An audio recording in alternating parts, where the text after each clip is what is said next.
오늘 본문의 말씀을 가지고 포도주 틀에서 시작된 부르심이라는 제목으로 함께 말씀 나누도록 하겠습니다. 3월의 첫째 주가 되었습니다. 이제 정말 날씨가 따뜻해졌고 봄이 온 것 같아서 참 감사합니다. 꽃샘추위가 올지 모르겠지만 어저께 설교 준비하면서 날씨 앱을 쭉 봤더니 올 이제 마이너스로 내려가는 날짜가 다 없어져 버렸어요.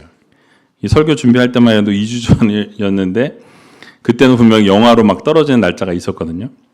근데 이제 영하가 떨어지는 날짜가 없습니다. 모르겠어요. 또 올지 모르겠지만 어쨌든 이제는 완연한 봄이 온 것 같고, 그래서 여러분 환절기에 건강 잘 챙기시고 늘 즐겁고 행복한 시간들을 보내셨으면 좋겠습니다.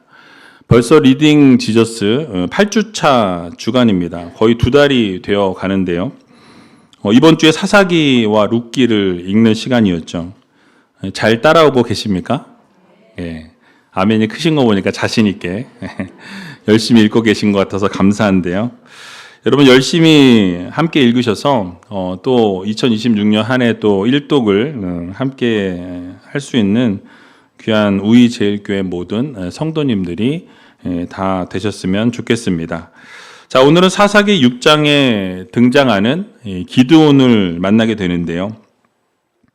이 기드온이 지금 처해 있는 상황은 현재 이 미디안의 압제 아래 있었습니다. 오늘 읽진 않았지만 이 앞부분의 내용들을 보게 되면 이 7년이라는 시간 동안 이 미디안의 압제를 받았다라고 말씀해요. 그리고 모든 수확물들을 그들에게 빼앗겼고 이제 이 산에 구멍을 파고 굴을 파서 살아야 했다라고 이렇게 성경은 말씀합니다. 그래서 오늘 본문 11절을 보게 되니까 이 기드온이 지금 어디 있다라고 말씀하죠? 포도주 틀에 있었다라고 이렇게 말씀합니다. 오늘 본문 11절과 12절 말씀인데요. 같이 한번 읽어보겠습니다. 여호와의 사자가 아비에셀 사람 요아스에게 속한 오브라에 이르러 상수리 나무 아래에 앉으니라. 마침 요아스의 아들 기드온이 미디안 사람에게 알리지 아니하려 하여 밀을 포도주 틀에서 타작하더니 여호와의 사자가 기드온에게 나타나 이르되 큰 용사여 여호와께서 너와 함께 계시도다. 아멘. 자, 그런데 재미있는 것은 지금 기드온이 포도주 틀에서 뭘 하고 있다 그러죠? 밀을 타작하고 있었다라고 말씀하고 있어요. 여러분 원래 포도주 틀이라는 것은 이 포도주를 밟는 곳이지. 포도주 틀에서 포도주를 밟아서 이 포도주를 생산해야 되는데 지금 기드온은 뭘 하고 있습니까? 밀을 타작하고 있었다라고 이렇게 말씀하죠. 자, 그렇다면 기드온은 왜 포도주 틀에서 이 밀을 타작했냐라는 거예요. 여러분 미디안이 무서워서 들키지 않으려고 지금 기드온은 숨어서 타작을 하고 있는 상황이었습니다. 자, 그런데 더 재미있는 것은 무엇이냐면 그런 기드온에게 하나님께서 뭐라 말씀하시죠? 큰 용사여 여호와께서 너와 함께 계시도다라고 말씀하고 있어요. 여기서 여러분 큰 용사라는 이 단어 무엇입니까? 정말 겁이 없고 용맹한 군사를 말해요. 용맹한 용사를 큰 용사여라고 이렇게 선포한 것입니다. 자, 그런데 지금 그 큰 용사가 뭘 하고 있습니까? 어디에 있어요?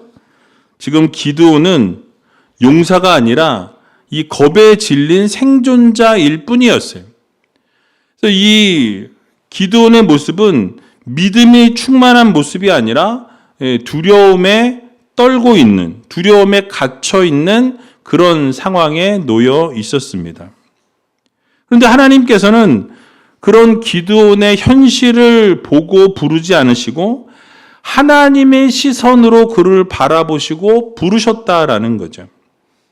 여러분 여기서 우리는 한 가지를 깨달을 수 있는 것이 있습니다. 첫 번째로 하나님께서는 숨은 자리로 먼저 찾아오시는 분이시라고 성경은 말씀합니다. 여러분, 하나님께서는 우리가 괜찮을 때만 찾아오시는 하나님이 아니시라고 말씀합니다. 그러니까 하나님께서 우리가 좋을 때, 무엇인가가 잘 될 때만 찾아오시는 게 아니고, 예배당 맨 앞자리에 여러분 이렇게 앉으셔서 하나님 앞에 예배할 때만 여러분들을 만나주시는 하나님이 아니시다라는 거죠. 오늘 본문에 나오는 것처럼 이 포도주를 이 같은 숨은 자리나 어떤 포도주 틀과 같이 숨어 있는 그 자리나 불안함 가운데 있는 자리나 또는 두려움의 자리 가운데 있을 때, 그런 상황 가운데 여러분들이 놓여 있을 때 가장 내가 초라한 자리에 놓여 있다라고 생각하는 그 자리에 하나님은 먼저 찾아오시는 하나님이심을 여러분들 모두 믿으시기 바랍니다. 혹시 이 자리에 앉아 계신 분들 가운데 여러분들의 그 포도주 틀은 어디이십니까? 아마 아무에게도 말하지 못하는 그 두려움의 자리가 포도주 틀이 될 것입니다. 기드온은 지금 미디안이 너무나 무서워서 두려워서 숨어서 밀을 타작하고 있는 상황이었습니다. 우리도 그럴 때가 있다라는 거예요. 경제적인 압박 때문에 겉으로는 웃고 있지만 속으로는 무너질 때가 있습니다. 자녀의 문제로 밤마다 잠을 이루지 못할 때가 있다라는 거예요. 여러분, 건강에 이상 신호가 생기게 되어서 아무에게도 말하지 못하고 전전긍긍하고 있는 상황에 놓일 때가 있더라는 것이죠. 괜찮다고 말하고 있지만 사실은 전혀 괜찮지 않은 그런 자리에 우리가 앉아 있을 때가 있더라는 거예요. 겉으로는 멀쩡해 보이지만 속으로는 들킬까봐 불안한 자리에 앉아 있는 그 자리가 바로 우리의 포도즙 틀이 된다라는 사실이에요. 여러분, 우리의 신앙도 마찬가지입니다. 기도는 하고 있지만 확신이 없고, 예배를 드리고 있지만 기쁨이 없고, 봉사는 하고 있지만 마음은 지쳐가고 있는 자리, 바로 그곳이 우리의 포도즙 틀이다라는 사실이에요. 여러분, 기드온은 자신의 집이 므낫세 중에 가장 연약하고 또 자신이 아버지 집에서 가장 작은 자라고 15절에 고백하고 있습니다. 우리는 남들과 비교할 때가 참 많이 있죠. 그래서 작아진 그 자리에 그 포도주 틀에 우리가 주저앉아 있을 때가 있더라는 사실이에요. 나는 왜 저 사람처럼 믿음 생활을 잘 하지 못하지? 나는 왜 저 사람처럼 형통한 삶을 살아가지 못하는 것이지? 나는 왜 저 사람보다 항상 뒤처지고 있는 삶을 살아가는 것이지? 이러면서 움츠러들어 있다라는 거죠. 그렇게 작아진 포도주 틀에서 앉아있는 기드온에게 하나님께서는 그의 현실에 대해서 묻지 않으셨다라는 사실이, 하나님께서 기드온에게 다가오셔서 뭐라고 말씀하십니까? 큰 용사여 라고 부르셨어요. 무엇을 말씀합니까? 하나님께서 우리가 가장 작은 자리라고, 부끄러운 자리라고, 위축되어진 자리라고 그 포도즙 틀에 앉아 있을 그때에, 숨어서 떨고 있을 그때에 하나님은 언제나 우리를 먼저 찾아오시는 하나님이시라는 거예요. 여러분, 하나님께서는 여러분들이 숨어 있는 그 자리에서 여러분을 부르시는 하나님이십니다. 여러분, 숨었다고 끝이 아니라 숨은 자리에서부터 새 일이 시작되어진다라는 사실이에요. 그래서 숨어 있다고 우리가 위축되어질 필요는 없다라는 거예요. 여러분, 하나님께서는 우리의 진짜 모습일 때 부르시기 위해서 가장 작은 자리, 가장 낮은 자리로 하나님은 찾아오신다라는 것이죠.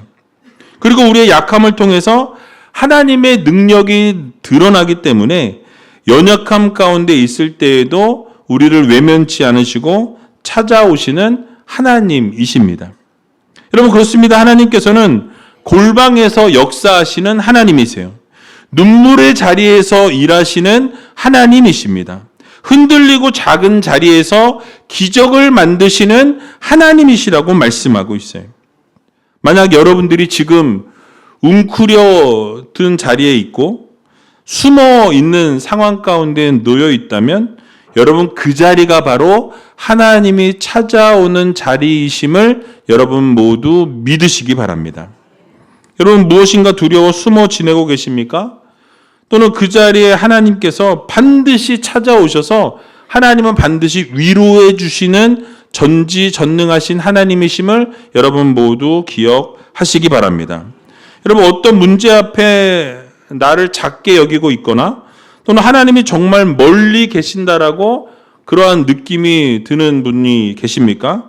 바로 그 자리에 하나님은 찾아오시고 위로해 주시고 격려해 주시고 우리를 그 자리에서 사명자로 부르시는 하나님이시라는 것을 믿으시기 바랍니다.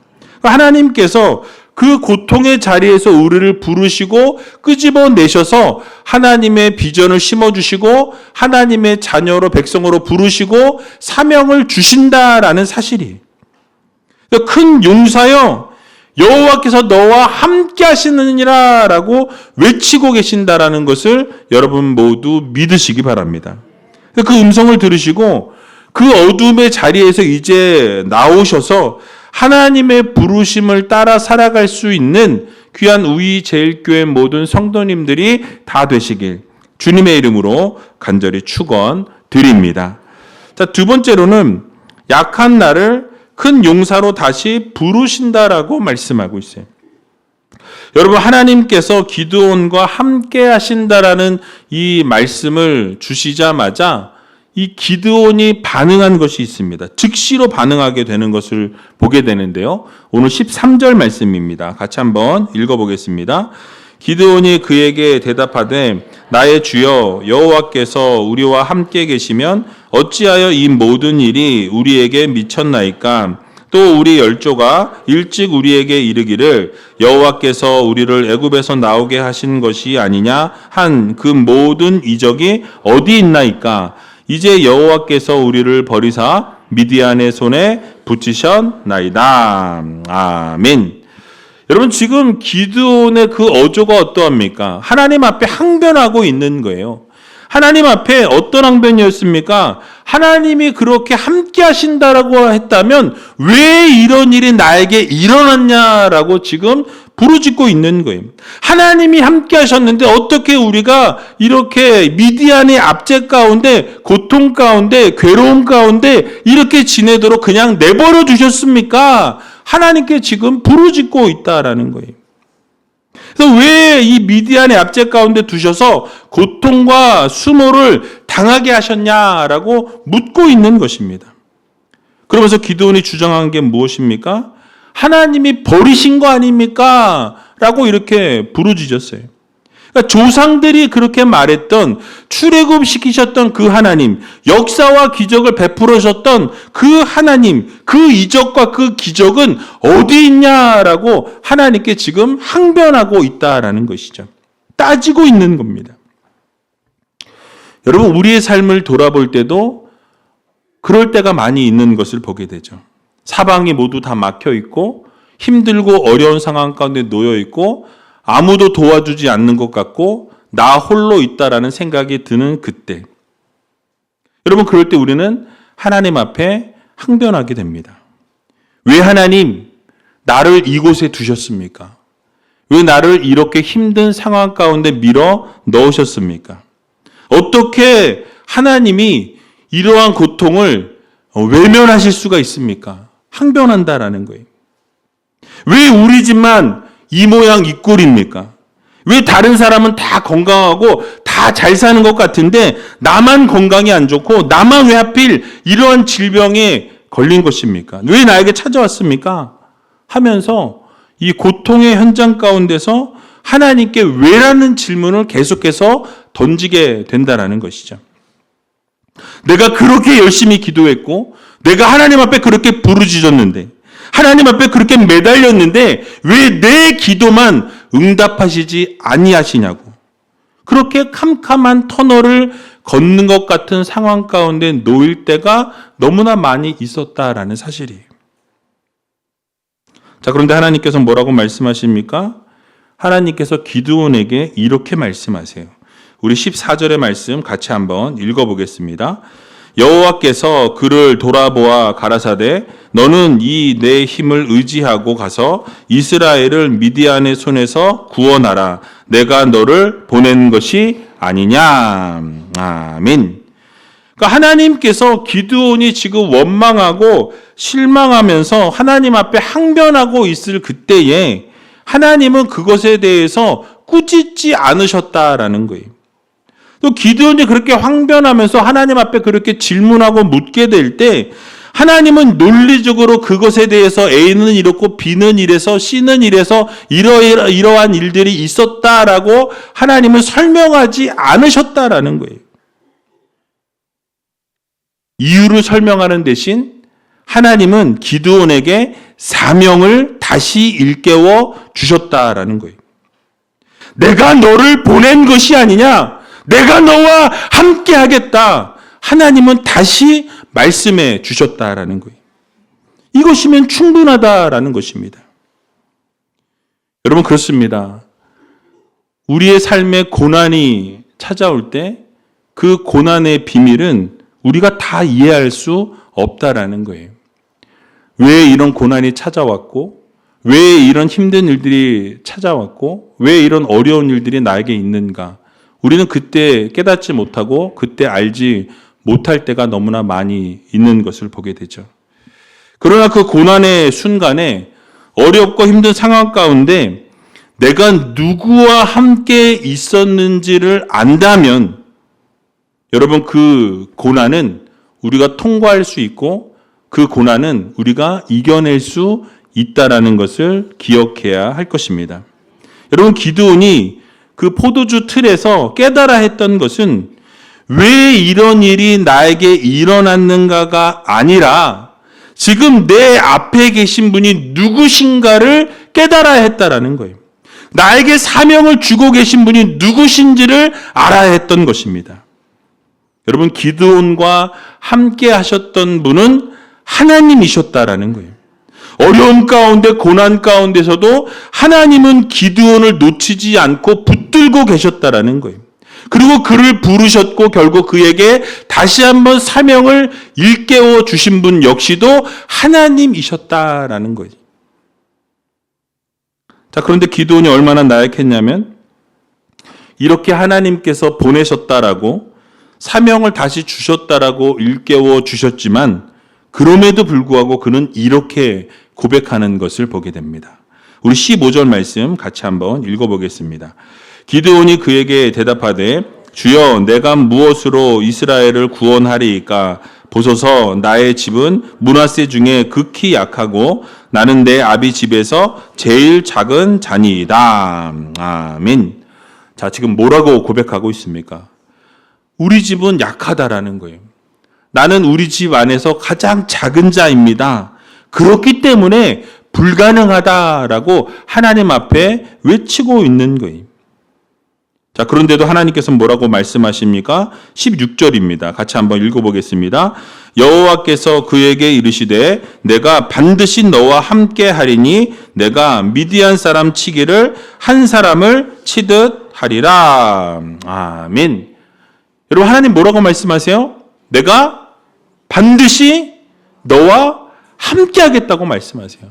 하나님은 떠나신 적이 없어요. 함께 하셨다라고 말씀합니다. 그리고 한 사람을 치듯이 그 미디안을 한 사람 치듯이 그렇게 하도록 도우시겠다라는 약속의 말씀을 주셨습니다. 여러분 우리는 하나님 앞에서 부족해서 할 수 없습니다. 연약해서 할 수 없습니다. 우리가 그것을 맡기에는 너무나 우리는 부족합니다. 준비되면 하겠습니다. 내 능력이 없어서 그걸 맡을 수 없습니다라고 하나님 앞에 고백한다라는 거예요. 좀 더 강해진 이후에, 좀 더 믿음이 생긴 이후에, 좀 더 풍성해진 이후에 그것을 감당하겠노라고 하나님 앞에 거절할 때가 있다라는, 그것을 미룰 때가 있다라는 거예요. 하나님이 부르셨음에도 불구하고. 하지만 하나님께서는 내가 반드시 너와 함께 하시겠다라는 약속의 말씀을 주고 계십니다. 그러면서 다시 부르심의 사명을 떠올려 주신다라는 거예요. 그렇습니다. 하나님의 부르심은 우리의 능력이 아니라 하나님의 동행 위에 세워진다라는 것을 여러분 모두 믿으시기 바랍니다. 하나님이 함께 하시면 가능한 거예요. 하나님이 도와주시면 나는 할 수 없지만, 나는 작은 자이지만 하나님이 함께 하시면 모든 것이 가능하다라는 것을 여러분 모두 믿으시기 바랍니다. 여러분, 그래서 그렇기 때문에 우리가 약해도 하나님이 우리를 쓰신다 하시면 우리는 사용되어질 수 있는 거예요. 여러분, 상처가 있어도 그렇기 때문에 쓰임받을 수 있는 것입니다. 그래서 작은 사람일지라도 하나님 앞에 쓰임받을 수 있는 거예요. 부족할지라도 하나님이 사용하시겠다 말씀하시면 우리는 사용받을 수 있다라는 것을 여러분들 모두 믿으시기 바랍니다. 그런데 사단은 우리에게 자꾸 속삭입니다. 거짓말을 해요. 너는 실패자야. 너는 늘 그 모양이야. 넌 안 돼. 너 같은 사람이 무슨 그런 일들을 감당할 수 있겠어? 여러분, 하지만 하나님께서는 여러분들을 큰 용사라고 부르고 계세요. 그리고 다시 부르셔서 다시 세우시고 여러분들에게 사명을 맡겨주시는 하나님이심을 여러분 모두 믿으시기 바랍니다. 그러므로 하나님이 다시 부르시고 여러분들에게 사명을 맡겨주실 때에 그 사명을 기쁨으로 감당할 수 있는, 그 사명에 최선을 다할 수 있는 저와 여러분들이 다 되시길 주님의 이름으로 간절히 축원드립니다. 자, 마지막으로 하나님은 이 증표와 평강으로 우리를 보내십니다. 여러분, 결국 기드온은 마지막으로 이렇게 외칩니다. 17절 말씀 같이 한번 읽어보겠습니다. 기드온이 그에게 대답하되 내가 주께 은혜를 얻었사오면 나와 말씀하신 이가 주 되시는 표징을 내게 보이소서. 아멘. 여러분, 그렇게 하나님이 함께 하시겠다고 말씀하시고 내가 너를 세웠다고 보냈노라고 말씀하시는데 지금 기드온은 결국 뭘 얘기합니까? 하나님께 표징을 구해요. 하나님이시면 나에게 표징을 주십시오 라고 이렇게 외치는 것을 보게 됩니다. 참 인간적으로 보여지죠. 사실은 너무나 자신의 믿음이 연약하고 흔들리는 것을 자신이 알고 있었기 때문에 진짜 하나님이 인도하신다라는 것을 직접 보여주시길 원했던 거예요.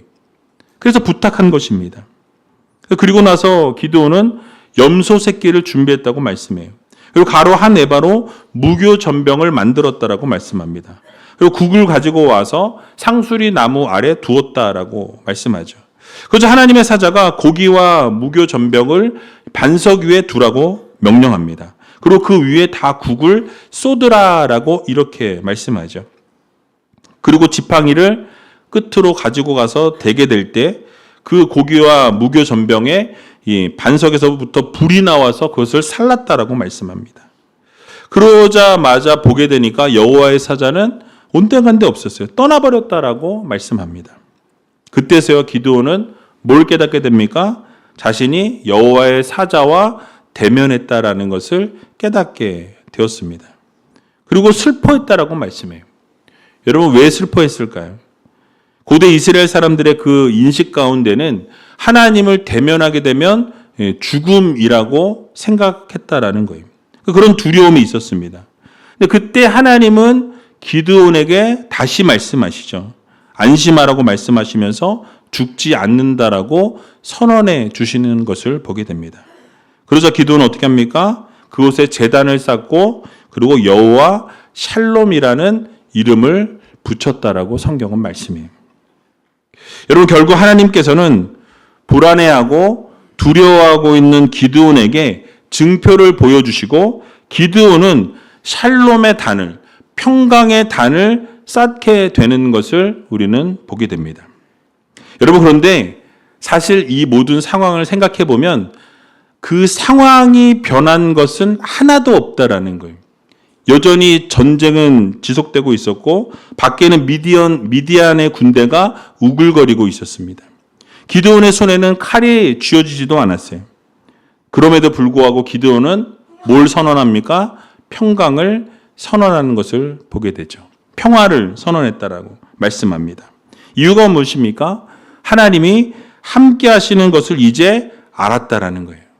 아, 이제 하나님이 나와 함께 하시는 것을 내가 경험했으니 이제 내 안에는 평화가 넘쳐나고 평강이 넘쳐나게 된 것입니다. 그러니까 하나님과의 관계가 회복되어지니까 그 기드온의 마음 가운데 두려움이 사라지게 된 거예요.